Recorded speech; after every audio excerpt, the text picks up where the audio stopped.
And welcome, welcome, welcome. This is Peter Winnick. I'm the founder and CEO of Thought Leadership Leverage, and you're joining us on the podcast today, which is Leveraging Thought Leadership. Today, my guest is Dusty Staub. Dusty is the founder and CEO of Staub Leadership. He's the author of 6 or 7 books here and more in the pipeline. He's a certified forum facilitator at YPO and WPO. He's a fellow in the School of Engineering at Virginia Tech. What else can I say? CEO and founder of his own company. He's been in the content space for quite some time, and I appreciate him spending time today with us. So welcome aboard. How are you, Dusty? Thank you, Peter. Thank you. I'm also was a licensed marital and family therapist to add to that list. There you go. Okay. That's an interesting list. So let's start on the importance and the strategic use of speaking. So I know you do a fair amount of speaking. What is it that you're looking for in terms of an audience and positioning? And tell me about sort of your philosophy and your thinking as it comes to speaking. All right. So speaking is a entertainment. It's a form of entertainment. You need to be entertaining, and you need to have substance, and you need to be passionate. What communicates to an audience is a sense of commitment and passion, that you know what you're talking about, and that you get them to laugh, you get them to think, you get maybe even make them uncomfortable all times. So I want to entertain, I want to get them to laugh, I want them to be a little uncomfortable at times. I want them to walk out with a couple of concepts that are interesting to them and one or two insights of value. That's my focus. All right, now, so the audiences I want are decision makers, or decision influencers, CEOs, presidents, senior vice presidents of HR, heads of OD, people who head up training, anybody around HR, human systems management, or human resources management.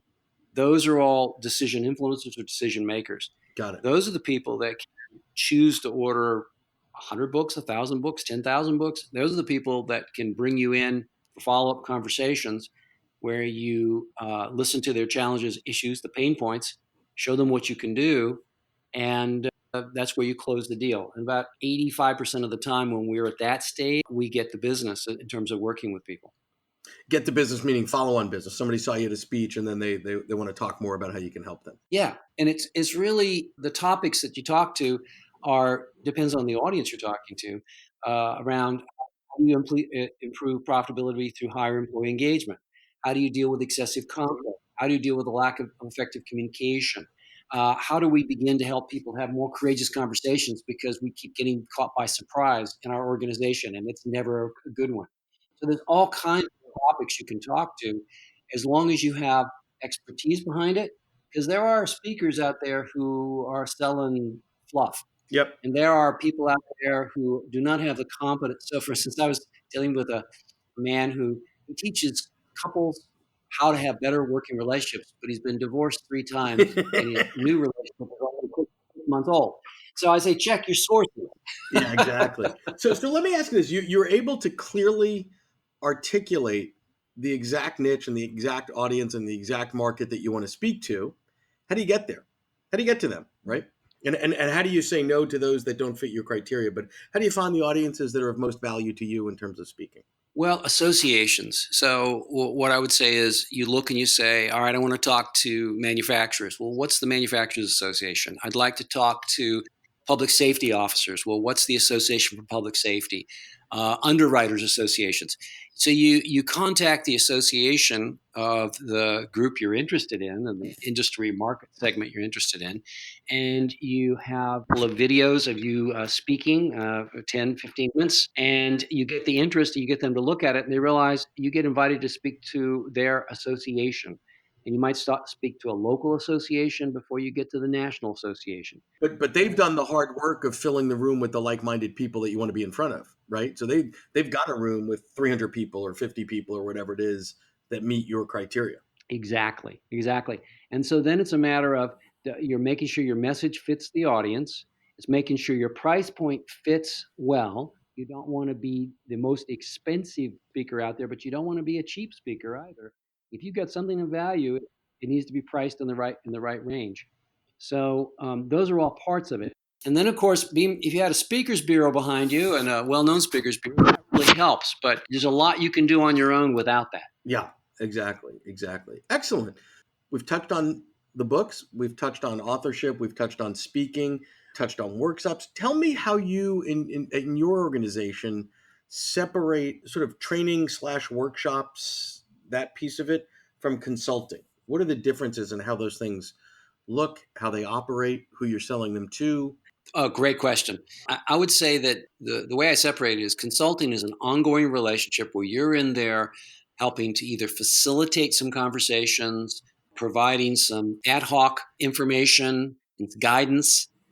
You know the key players, you know the system, you know the organization, and you're there and you're brought in. It could be once a month, it could be quarter, it could be twice a year. We have all kinds of consulting relationships like that. Where, by the way, our consulting relationships typically run with a client. We're usually involved with them. The average is 10 years. Yeah, They keep nice. inviting us back because they keep facing new issues, and we keep helping them think through those issues. And so it's being an outside source. I want to just touch on that for a second because that's a big deal. So, for example, many people struggle to get speaking engagements. The duration of the relationship is about 56 minutes, right? And you knock it out of the park and then you go on and do the next thing.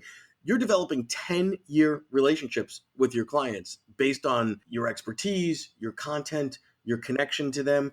That's a big deal, right? And that's a totally different operating system and operating model than most speakers have, where it's, off to the airport and onto Atlanta or wherever they're going. Yeah. So let's say I give a $20,000 speech, and I give, let's say I give 10 of those a year. That's $200,000. But if I give a $10,000 speech, what I'm looking for are one or two people in there who felt moved and touched and want to take it deeper and want to go further with it. And that out of that, I'm going to get one or two 10-year long relationships, which turns into hundreds of thousands of dollars of income, and I don't have to go out and prospect for them. They're there. Plus, those CEOs tell other CEOs, those senior leaders tell other senior leaders, those senior VPs of HR tell other senior VPs of HR, and that builds credibility. So if you think of you've got really good content, you've got a book, you've got material, and you're going to give a speech, and that's how you're going to make your money. That's just the tip of the iceberg. If you really have value, you want to build value-added relationships where you can add value over time, and that really leads to evolution. Unfortunately, consulting's gotten a bad name because there's so many fly-by-night consultants, and they want to sell you a silver bullet. There is no silver bullet. Yeah, no, it's hard work and you got to constantly provide value, obviously, but there are long term relationships to be had.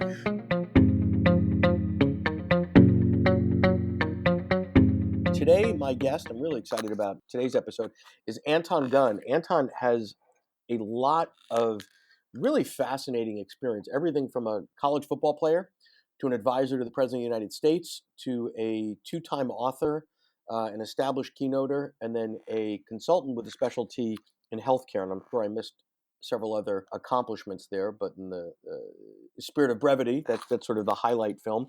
He and I were fortunate enough, or at least I was fortunate enough to meet him about a year and change ago at an author event. And since then, his second book is, and I thank him for coming on. So welcome aboard, Anton. Thanks for coming on. Thank you for having me, Peter. And I think you nailed it 100% about who I am and what I do. Give us a sense, if you will. You do a lot of things that appear on the surface to be different, Yep. but there's some common connectedness and tissue. So connect for me, if you will, sort of the speaking to authorship to the consulting, Yeah. and sort of what does your world look like, and how do those parts play well together?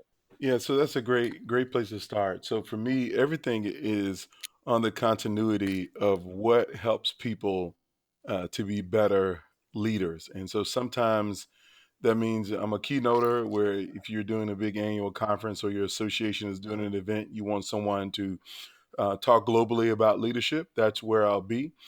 Secondarily, if you have a challenge in your company or organization or your hospital or your health system and you're trying to figure out how to, put your succession plan in place, or you're trying to figure out how to build a better leadership culture, I'll work with you on an ongoing basis to build that culture. The third thing is the authorship, and that is really around content. We all know that content is king. If you have content, then you should get it out there and find your audience who has value for it. And so that's why I've been a writer. I actually started as a speaker. I've been probably speaking for 20 years. I mean, everything from when I was 17, my mom says, I want you to come and talk to my fifth grade students about how you made it to be the captain of the football team in high school, to all the way talking to, large scale audiences about complex healthcare policy from a leadership standpoint. So the theme for me is finding your audience wherever they are. It's not for me to decide that, hey, it's best that you receive this content as a keynote, because some people are not really into rah rah keynotes or hearing people from the stage, but they rather read a book, or they rather sit down one on one in some intensive, smaller group sessions and talk through particular challenges that they're having in their professional environment. So let me push on that a little bit. So I love the point that you're making in terms of modalities, right? So there's a time and place for a keynote. There's a time and place for sort of more intimate consulting. There's a time and place for someone to just grab a book and spend some time by themselves, or maybe sharing that with a team. How do you first off identify who Hmm. you best serve, and then figure out how those folks consume content? Because I think oftentimes some authors struggle, because if you're an author, you look at the world through your lens, Hmm. which is I like to write, and if I like to write, therefore Hmm. everybody must like to read. But that's not necessarily so. So, why don't Yeah. if you can take a half a step back and talk about sort of your tribe, the people you're trying to get, and then how you've determined where to invest your time in Yeah. the various That's a great point. modalities to So, reach so them. first, I don't like to write. Let me be real clear. I'm much more of an Okay. orator than I am a writer. And um, for me, when you start thinking about your audience, you can't think about large groups of people. So you can't say, I want to speak to all doctors, or I Yep. want to speak to all school teachers or astrophysicists. You can't go in that direction. You actually have to personify the person that you're talking to. So, what's their age? What's their height? Are they married? How many kids do they have? Where do they work? How much professional education they back? So, I literally create an avatar. Who is the ideal person? I was Yeah, just going to say an avatar. I was absolutely just going to go there in terms of the blending of demographics, psychographics, etc. But yeah, no, keep going because I love it. yeah. You gotta build an avatar of a person who, to see what motivates them, what inspires them, what are they worried about, what do they want to excel at, what are they afraid of, what's their biggest problem in their environment. And so you gotta be crystal clear about who that one person is, and then what do they need for you, or what can you solve for them, what can you help them with. And when you have that avatar, that's literally who you start to write to. So when I wrote my second book, The Presidential Principles, the subtitle of the book is How to Inspire Action and Create Lasting Impact. My avatar was a hospital CEO who is not building a world class culture in Yep. the Yep. organization. I know this person, I've met with them, I met people around them, I know the challenges that they're having. So I wrote this book particularly for a leader in a healthcare organization that doesn't know who his team is, doesn't inspire action in them. He talks a great game, but doesn't live a good game. And so I wanted him to understand from the context of presidential leadership, leaders who have the biggest impact, the biggest positive impact of people on our planet, how he should lead, how he should inspire action and create lasting impact. Let me just ask you a couple questions on that.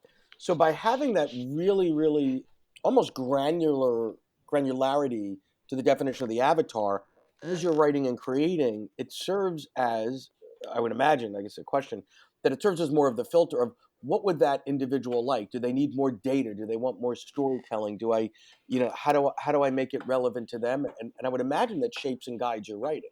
Yeah, it does. And so the context for me is really just trying to help them or help clarify information in a way that I know they'd be responsive to Yep. it.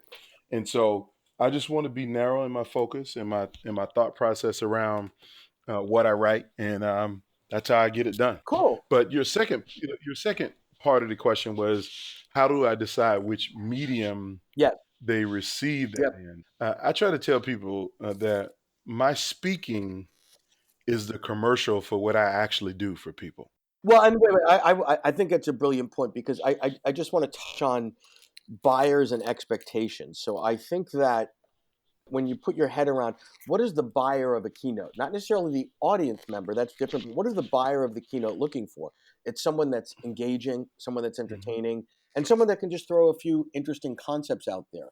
That's the standard, right? The buyer of consulting is looking for outcomes, results, improvement, specifically Mhm. to the task at hand. So I love the way that you're framing that in terms of, you know, what can I expect out of a speech if I were to be a participant or a buyer? But anyway, go on. I didn't mean to Yeah, interrupt you there. yeah. So to that point, the buyer of a keynote speech is 9 times out of 10 an event planner. Yep.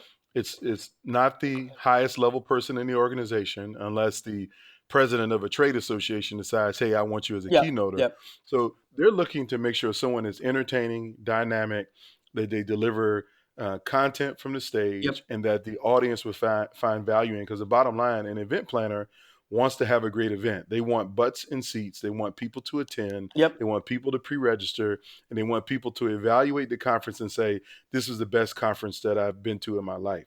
And so, in order to do that, you have to be incredibly dynamic from the stage. But in your presentation, in what you present, the content that you present, you must point out the individual problem that your avatar is having. You got to point out Yep.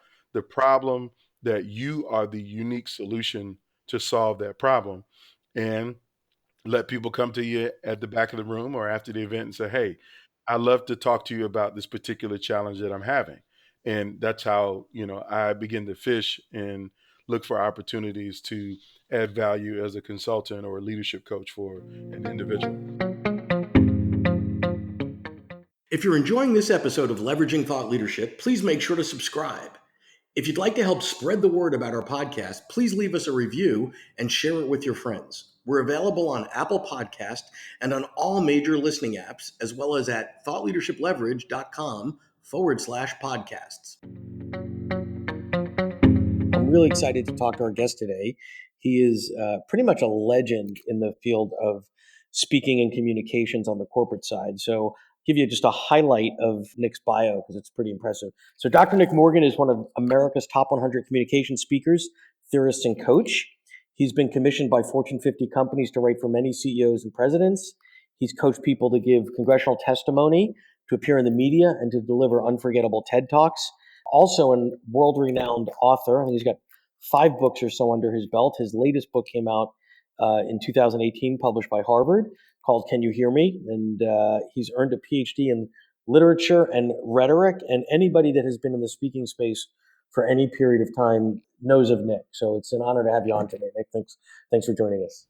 Oh, Peter, it's a great pleasure to be with you. Great. All right. So let's just sort of dive right in. It seems that the business world of speaking has changed a lot in the last several years, right? Moving from being very speaker bureau centric to not as speaker bureau centric. They're still important, but they're not sort of the top of the game. And then it seems like everybody I meet everywhere is calling themselves a speaker. So, there's a lot of competition, if you will, and a lot of people diving into this world thinking, oh, that's really easy to do. People tell me I can speak, so I'll just do that. So can you talk through that to start? And I've got a list of lots of questions for you, but tell me a little bit about how the business side of speaking's changed in the last several years. Yeah, absolutely. I think the change accelerated after the 2008 meltdown because we had a period of a couple of years there where certain kinds of public speaking vanished from the earth, just about motivational speaking, for example. Yep. And as a result, when it started to come back, everybody was all focused, all the meeting planners and bureau folks were focused on takeaways. So nowadays, speeches have to have takeaways or you can't take them seriously. And so everybody's learned that. And the other thing that happened was people saw the speaking game looked like a great opportunity. And so we've got lots more competition than we had even 2 or 3 years ago. Sure. And I think the bar is getting raised in several ways beyond that. For example, TED has created this enormous pressure. TED and TEDx created this enormous pressure, as you say, for everybody to become a speaker. Anybody with an idea to become a speaker, they look at TED and they think I can do that, and they tend to go one of two ways. Either they're very heavy on the information, or they're light on the information, but they're very heavy on entertainment. And so we have more speakers now who are great entertainers, who are very funny, who measure the success of their speeches by literally the number of laughs per minute, Sure. which is a measure they use for Saturday Night Live and for stand-up comics. Interesting that it gets applied in business speaking world, and that to me is really an extraordinary development. And then, of course, on the other side, the focus and the emphasis is on new ideas and things that will change your life instantly, you, the audience, without having to do any bit of work at all. Right. All you have to do is listen And show for off when you're 45 there. Yeah. minutes, yeah, and you're a winner today. You just learned how to make your life easier, safer, and more fun, and have rock hard abs with 3 takeaways.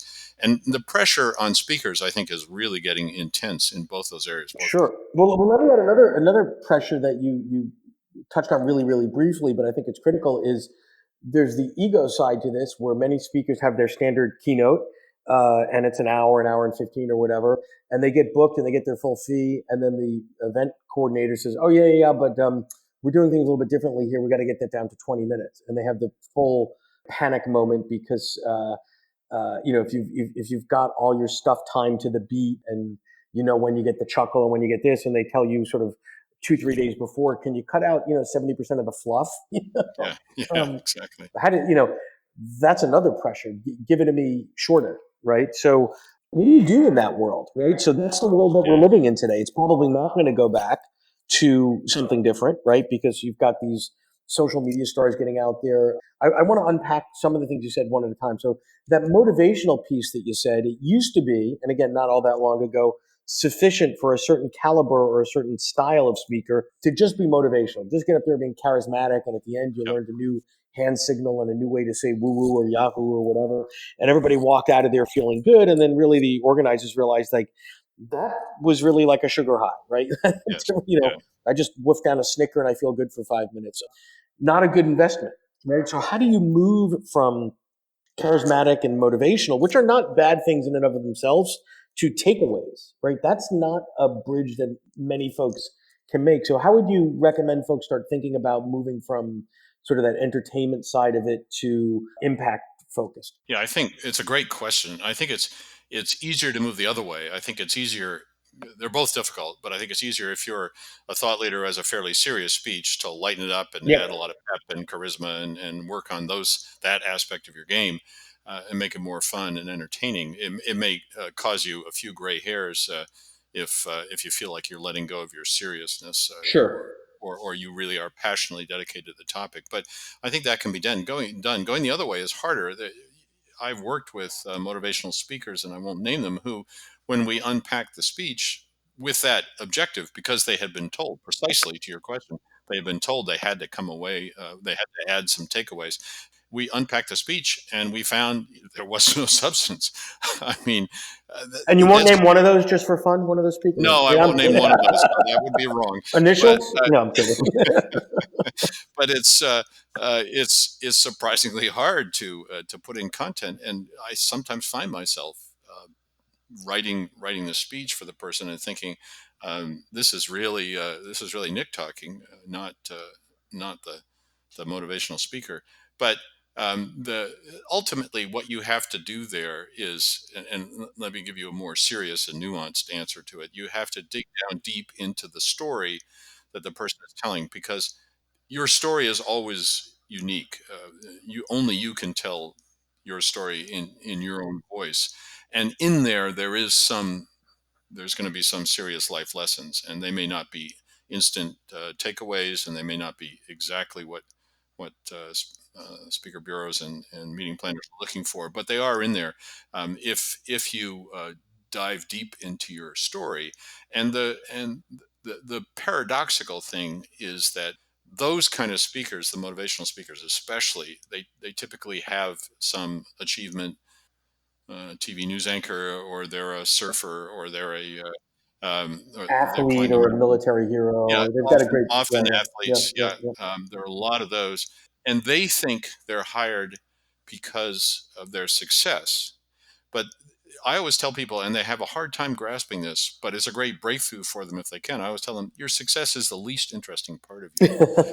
It's what got you to that success that's interesting. What was the hurdle you Sure. had to get over that allowed you to become? And everybody always has a story, and that's when it starts to get interesting. And it's how you break through those barriers that everybody's run across. Nobody gets out of this world unscathed, and everybody's got a story. So it's digging into that story, and often that's very uncomfortable for people because they're focused on their success, and yet the best stories come out of failure. To learn more about Thought Leadership Leverage, please visit our website at thoughtleadershipleverage.com. To reach me directly, feel free to email me at peter@thoughtleadershipleverage.com.